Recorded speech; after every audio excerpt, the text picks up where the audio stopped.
Dans cet épisode, après avoir utilisé le back-office pour identifier une page de la boutique, et ensuite après avoir utilisé un outil gratuit qui nous permet d'identifier un élément de la page de la boutique que je veux modifier, on va s'attarder un petit peu sur le code. Donc le code, c'est deux langages de programmation que j'ai choisi de vous montrer aujourd'hui, qui composent globalement la structure de votre page de boutique, celle que vous voudrez modifier, ainsi que la structure de son esthétisme.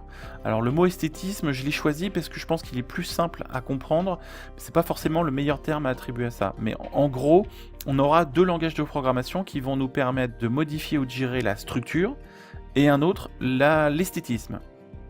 Donc pour cet épisode, deux petites choses. La première, c'est que je vous invite à prendre des notes, un cahier, un crayon ou sur Word à côté ou je ne sais quoi. N'hésitez pas à prendre des notes parce que là, ça va être un petit peu plus profond que les épisodes précédents. Et le deuxième point sur lequel je voulais revenir avec vous, c'est que pas de panique, encore une fois, on n'est pas là pour maîtriser tout le code, comprendre tout le code. Là, on a des objectifs très très simples. Dans cet épisode-là, votre objectif, il est hyper simple. Le premier, c'est de comprendre quel langage fait quoi, et donc quand je veux modifier quelque chose, à quel langage je m'adresse, et comment il fonctionne à peu près. Donc on n'est pas dans l'apprentissage complet et général du langage. On est juste dans comprendre comment ça marche. On fait simple. Donc pour ce faire, on va aller sur notre preview que j'ai déjà ouvert. Donc là, je suis dans ma page panier de notre template. Et on va commencer tout simplement par expliquer ce que c'est qu'une page web. Donc une page web, c'est un ensemble de blocs et d'éléments. Donc un bloc avec le logo, un avec le menu, un avec la partie, on va appeler ça recherche, un contenu. Donc on a le contenu de notre page. Et dans la plupart des cas, mais sur ce template-là on l'a pas parce qu'on n'a pas encore rempli template et qu'on n'a pas d'éléments, on se retrouve avec un footer. Le footer, vous devez savoir ce que c'est là où on a les menus en bas de la page. Le header, vous devez savoir ce que c'est. Normalement, c'est la partie où on retrouve le logo et les éléments. Et le contenu, ça vous paraîtra sans doute très logique, c'est là où on a les contenus de notre boutique. Donc là, en l'occurrence, si on parle du panier, le contenu, c'est le fameux panier avec un résumé de ce qu'il y a dans notre panier. Voilà, j'ai eu du mal à faire la phrase, mais vous me comprenez. Donc le principe de la structure de cette page, c'est un ensemble, si on résume, d'éléments qu'on va appeler des blocs. Donc les éléments, c'est le logo, on l'a dit, le menu, etc., etc. Donc la structure de cette page, c'est un ensemble de blocs, d'éléments qui sont imbriqués les uns dans les autres. Donc on va aller sur Photoshop pour que je vous fasse un petit schéma plus simple. Voilà, Photoshop. Donc prenons, on va prendre des carrés, ça va être plus facile. Je vais fermer ça. La structure de la page, donc on imagine que ça c'est notre page. Donc on est sur notre page panier. On va retrouver un bloc, on l'a dit, du header, un bloc, on l'a dit, du contenu, et un autre bloc qui est le footer. Je vais les nommer pour qu'on ne s'y perde pas. Header, contenu et footer. Et donc dans ces blocs, je peux retrouver d'autres éléments, donc d'autres blocs. Je vais les mettre en vert. Je retrouve un bloc avec mon logo, un bloc avec mon menu et un bloc qu'on avait qui était la recherche. Voilà. Et dans mon contenu, évidemment, là on parle de la page panier, mais dans n'importe quelle page, on peut retrouver par exemple nos produits qui sont mis en avant. Ça, vous le savez, dans les pages contenu, on voit les produits. Et on a aussi parfois des gros blocs avec des raccourcis ou des liens sur les collections. Et puis, on a aussi un bloc avec la newsletter, inscrivez-vous, etc. Donc ça, ce sont les contenus. Et dans le footer, on va retrouver souvent un bloc avec les boutons social media du genre Facebook, YouTube, tout ça. On va avoir un gros bloc avec nos menus. Et puis, souvent, on retrouve aussi un bloc avec les logos PayPal, Visa, etc. pour les paiements. Donc en gros, le HTML, c'est très très simple. C'est un langage qui est composé d'éléments, ces éléments que nous allons appeler des blocs, et ces blocs, comme on le voit, peuvent être imbriqués. Donc j'ai un bloc header dans lequel je retrouve un bloc logo, et dans ce logo, je retrouverai un objet image, par exemple. Ou texte, si vous voulez mettre du texte. Mais voilà, pour simplifier la chose, le HTML, c'est la structure qui compose une page HTML. Donc c'est la structure qui compose les différents éléments de votre page. Donc si on retourne sur notre page, on a bien différents blocs, donc différents éléments qui structurent notre page. Si je retourne sur la page d'accueil de ce template, on a bien différents éléments. On a un header avec le logo, le menu, etc. qu'on retrouve sur toutes les pages.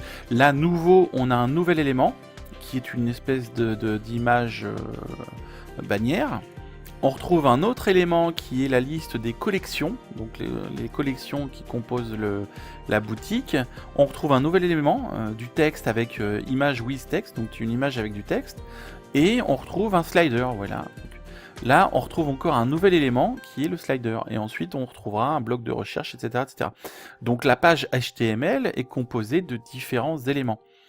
Le CSS, lui, il va toucher et gérer tout ce qui est esthétisme, on a dit tout à l'heure. Donc l'esthétisme, c'est quoi? C'est qu'admettons, dans ma page d'accueil, j'ai un bloc avec du texte, par exemple. Si je veux que ce texte soit vert ou rouge, tout simplement, je vais modifier l'esthétisme et non pas modifier la structure. La structure reste la même. J'ai toujours un bloc et un élément. Parlons que de bloc, j'ai toujours un bloc avec une image et du texte, mais par contre je veux changer la couleur du texte. Donc je change pas la structure, je change l'esthétisme. Et c'est là où on va résumer tout simplement la différence entre ces deux langages, et c'est là où je vous invite à le noter. Pour résumer, quand je veux modifier la structure de ma page HTML, je vais utiliser le HTML.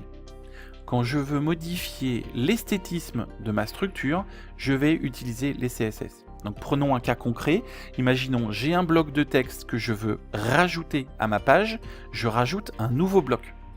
Par contre, j'ai un bloc qui est un bloc de texte déjà existant et je veux changer son esthétisme, sa couleur, la taille des fontes, etc. Je vais utiliser le CSS. Donc c'est assez simple. Maintenant, on va aller regarder un petit peu plus en profondeur le code HTML. Donc pour ce faire, on va faire un clic droit sur la page, afficher le code source. Donc encore une fois, pas de panique sur le code, on n'est pas là pour maîtriser le code, on est là pour comprendre la structure, comment ça fonctionne. Donc là, on a déjà atteint les objectifs, on a compris qui fait quoi, on est dans du supplément. Donc là, dans le code, voilà, la structure et le code de la page HTML. Le fonctionnement, il est assez simple, c'est que le code, il est structuré avec différents éléments, donc on l'a vu. On a des blocs qui comprennent, d'autres blocs, et donc on va dire que ces blocs sont imbriqués. Pour créer un bloc, c'est assez simple, on va utiliser ce qu'on appelle des balises. Donc voilà une balise. Une balise, ça s'identifie tout simplement parce que c'est ouvert par un signe inférieur à ma balise, et on le ferme par supérieur à. Donc une balise, il y a différents types de balises. Si par exemple je crée un objet qui est fixe et qui est terminé, je vais avoir une balise unique. Si par contre je suis en train de créer un élément, donc par exemple un bloc, qui va contenir d'autres éléments, ces blocs-là, il faut les ouvrir. Donc en l'occurrence, on les ouvre pour y ajouter quelque chose. Donc là, je suis en train de créer un bloc et un élément title. Donc cet élément title et ce bloc title va contenir un titre, donc un texte. Donc là, forcément, puisque je vais contenir un élément, je vais l'ouvrir et il va falloir que je le ferme. Donc pour le fermer, c'est la même chose. Inférieur à, je rajoute une barre oblique, comme on dit en français, un slash, et je ferme ma balise comme ça. C'est-à-dire, je reprends ma balise qui était ouverte et je rajoute juste un slash à l'ouverture de la balise, juste après le inférieur à, pour lui dire, mon élément, il se ferme ici. Je l'ai ouvert, il comprend ce texte, et je le ferme ici. Point. C'est tout simple. Ces éléments, donc ces divs, ces balises, peuvent contenir également des attributs. Parce qu'imaginons, j'ai 8 éléments titres. Comment je fais pour différencier les 8 ? Comment je fais pour utiliser l'un des 8 ? Et bien tout simplement, je vais rajouter par exemple un attribut qui va être un nom, un name. Tiens, on en a un juste au-dessus. Et je vais lui spécifier un nom qui va me permettre de l'identifier par rapport à tous les autres. Donc là, par exemple, j'ai un élément, donc une balise simple, méta, j'en ai plusieurs, méta, voilà, donc on voit qu'il y en a plusieurs. Donc là, comme je l'ai dit tout à l'heure, l'objectif n'est pas de comprendre ce que c'est que les méta, l'objectif est de comprendre comment ça fonctionne. Donc paniquez pas sur le fait c'est quoi un méta, c'est comment un méta, qu'est-ce que je fais, nanana, rien du tout. Pas de panique, on comprend juste comment ça fonctionne. Donc j'ai une balise méta, elle ne comprend aucun élément, donc elle n'a pas besoin ni d'être ouverte ni d'être fermée, elle est simple, Et par contre, comme on voit qu'il y en a plusieurs, j'en ai une là, j'en ai déjà 4 ici. Si on descend, on voit qu'il y en a beaucoup d'autres. Comment je fais pour les différencier? Je leur donne un nom. Donc là, j'ai la méta qui s'appelle nom viewport. Donc l'attribut nom égale, donc mon nom égale, et entre cotes, donc entre apostrophes, le nom, tout simplement, puisque je vais rajouter du texte. Donc le nom, c'est viewport. Donc là, on n'a pas besoin de comprendre ce que c'est que le nom, le content, etc. Pas de panique, je redis, on est juste là pour comprendre la structure, comment ça fonctionne. Donc là, la méta peut avoir des attributs, point. Il peut y avoir des attributs ID, nom, content, etc. On verra plus tard, c'est pas le problème, c'est pas le débat. Ici, on est juste pour comprendre la structure. Donc sur le HTML, si on résume, c'est un langage qui permet de structurer une page qui est composée de différents blocs. Ces blocs comprennent différents éléments, logo, menu, bouton recherche, etc. Images par exemple, texte, prix. Et tous ces blocs sont organisés dans un langage donc par code qui comprennent des balises, et ces balises peuvent avoir des attributs. Et voilà. En quoi, en 10 minutes, vous venez de comprendre ce que c'est que le HTML. Donc pas besoin de cours pendant des semaines, vous venez de comprendre la structure du HTML. Maintenant, on va s'attarder sur la partie esthétisme. Donc là, j'ai créé par exemple une structure, donc un bloc avec une image. Donc je vais utiliser l'inspecteur pour que vous le revoyez. Je prends l'outil de sélection, je choisis mon bloc. Donc là, vous voyez, il se met en bleu. Petit triangle noir pour l'agrandir. Je vois ce qu'il compose. Donc j'ai bien, hop, 2 blocs dans des blocs, vous voyez. Pas besoin de savoir pourquoi il y en a autant, c'est pas le débat. On comprend juste aujourd'hui la structure. J'ai bien un bloc principal dans lequel je retrouve un bloc avec une image, un bloc avec du texte. Donc sur l'esthétisme, si je veux modifier mon texte, là je vais utiliser les CSS. Et les CSS, on va les retrouver dans notre back-office, dans les fichiers, comme on l'a vu dans le premier épisode. On va aller faire éditer le code. On parle de CSS, donc ce sont des éléments que l'on retrouve toujours dans Asset. Donc on retrouve bien un thème.css, enfin SCSS, mais on verra plus tard pourquoi ici c'est SCSS, mais CSS.liquid. Donc si j'ouvre ce texte, on retrouve la composante du code CSS. Donc encore une fois, pas de panique. Pas de panique, on n'a pas besoin ici de comprendre ce que fait quoi et quel code et pourquoi et comment, on est juste là pour analyser un petit peu la structure. Donc pour faire la relation entre un bloc, donc ici par exemple mon bloc de texte, je me suis trompé de bouton, c'est celui-là, ici mon bloc de texte, donc, que j'ai ici, que je veux modifier. Pour ce faire, on va avoir un identifiant qui fait la relation entre le bloc et la CSS. Et cet identifiant, c'est l'attribut classe. Donc l'attribut classe, c'est un attribut dans lequel on va spécifier différentes classes, donc différents éléments de la feuille de style, donc différentes propriétés. Par exemple, on peut avoir une propriété qui va composer les marges et une propriété qui va composer la couleur ou les textes ou la forme des textes, etc. Donc dans un attribut classe, pas de panique, encore une fois, on n'est pas là pour comprendre ce que c'est qu'une classe, etc. On est là pour comprendre la structure. Donc ne vous inquiétez pas, si vous comprenez pas, vous vous dites tiens mais je comprends pas ce que c'est que la classe, je comprends pas ce que c'est, je sais pas où j'en suis, pas de panique. On est juste là pour comprendre le principe de fonctionnement du langage.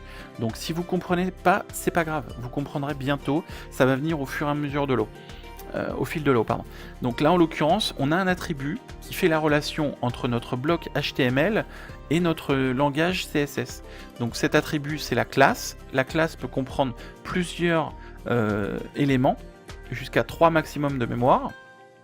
Et ces éléments, on peut les retrouver en général, enfin même pas en général, on les retrouve dans nos CSS. Donc typiquement, si on essaye de retrouver par exemple cet élément, voilà, je vais faire un copier. Donc tout simple, hein, comment j'ai fait, mais bon normalement vous n'avez pas besoin de le faire, hein. C'est l'attribut classe, je double-clique pour le sélectionner, je rentre dans le texte et avec la souris, je reste appuyé sur le bouton gauche de la souris, je sélectionne le texte, je fais clic droit, copier, et je vais faire une recherche dans ma CSS juste pour vous montrer qu'il y a un lien.